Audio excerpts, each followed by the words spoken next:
Qu'une graine puisse donner naissance à une machine à survie, c'est-à-dire à une plante, est quelque chose de fascinant, d'émouvant et d'incompréhensible. Mais qu'une graine puisse donner naissance à une plante capable d'être fascinée n'est pas seulement fascinant, émouvant et incompréhensible, c'est absolument déboussolant. En effet, qu'une graine a survie,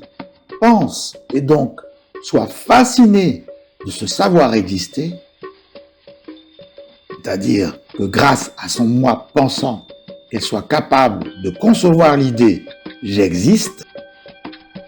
de se voir pendant qu'elle la conçoit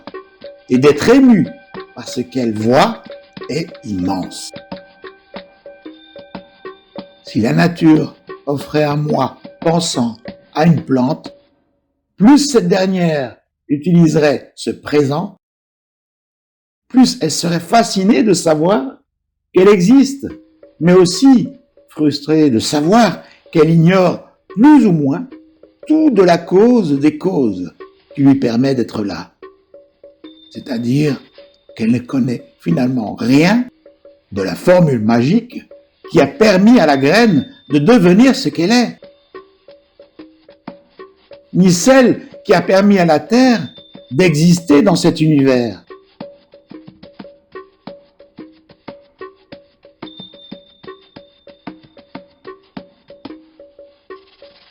Ni celle qui a permis à cet univers de naître.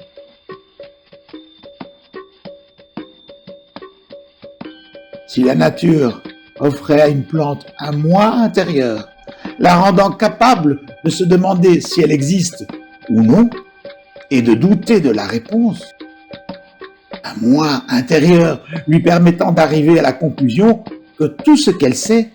c'est ce qu'elle pense, il serait alors tout à fait possible que ce végétal, en regardant les autres plantes, ses sœurs,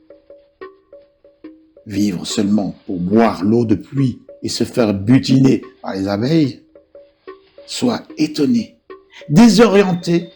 mais aussi frustré de constater que ses semblables se préoccupent uniquement des petites choses et ignorent les sérieuses.